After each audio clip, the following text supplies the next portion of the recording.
Alors dans Maya, il y a un truc assez intéressant, c'est qu'on peut regarder à travers une lampe, une caméra ou quoi que ce soit, même un cube. Si je viens ici, je peux regarder à travers le cube, donc c'est très pratique.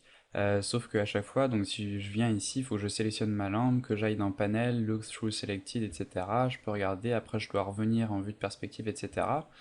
Moi, j'ai beaucoup l'habitude de travailler avec l'outliner, et donc il y a un moyen très simple de faire la même chose avec l'outliner. Donc il suffit de faire un clic du milieu, cliquer, glisser avec le bouton du milieu de la souris, et on lâche dans la vue 3D. Et là, vous voyez que je fais un look through selected de la même façon. Donc si je veux regarder à travers ma lampe, je fais clic du milieu, je le glisse dans la vue 3D, et ça me fait la même chose. Donc voilà très facilement comment regarder à travers un objet avec l'outliner. Pour cette deuxième astuce, je vais vous montrer comment sauvegarder la position d'une caméra.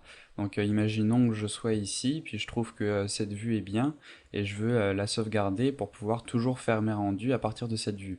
Alors on peut faire des bookmarks qu'on voit ici, donc on peut venir dans Edit Bookmark, et là on peut faire un New Bookmark, donc il va nous faire Camera View 1, et là, comme ça, si jamais on bouge notre caméra de perspective complètement ailleurs, on peut revenir dans View, Bookmarks, cliquer sur Camera View 1, et là, ça va nous ramener au bookmark qu'on a créé.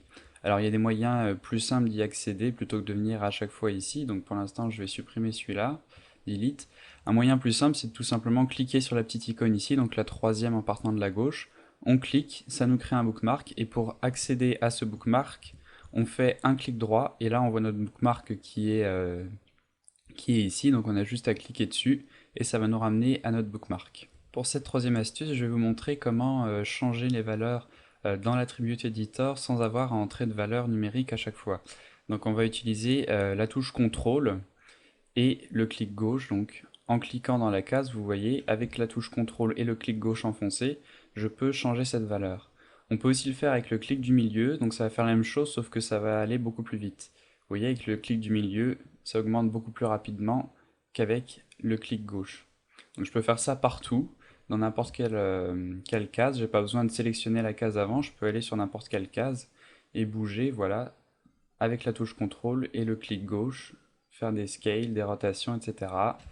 Et même utiliser donc le clic du milieu pour aller plus rapidement dans mes valeurs.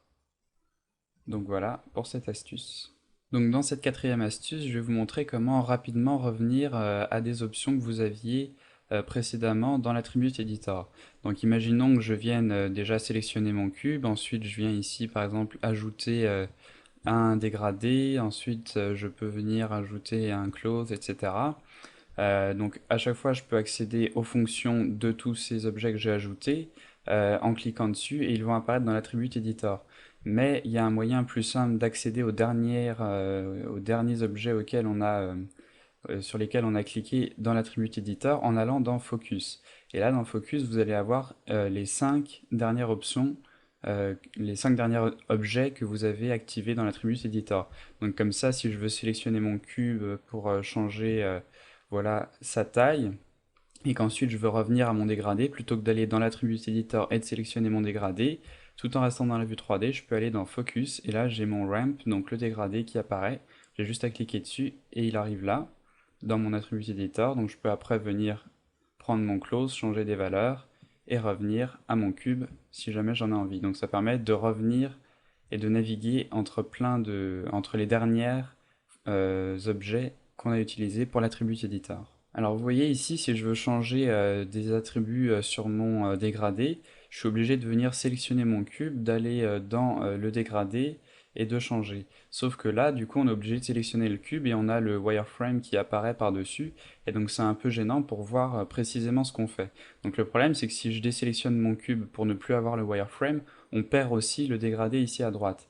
Donc un moyen de désélectionner le cube tout en gardant le dégradé ici, c'est d'aller dans List et de décocher Autoload Selected Attributes. Donc si on décoche ça, ça ne va pas automatiquement charger dans mon Attribute Editor ce que j'ai de sélectionné. Donc maintenant, je peux changer voilà, mes valeurs sur mon dégradé sans être embêté par le wireframe. Donc si je sélectionne mon cube, vous voyez que j'ai toujours le dégradé qui apparaît. Donc maintenant, à chaque fois que je veux charger des attributs dans l'attribut editor, je peux venir ici dans list et faire load selected attributes et là ça va me charger ici ce que j'avais de sélectionné.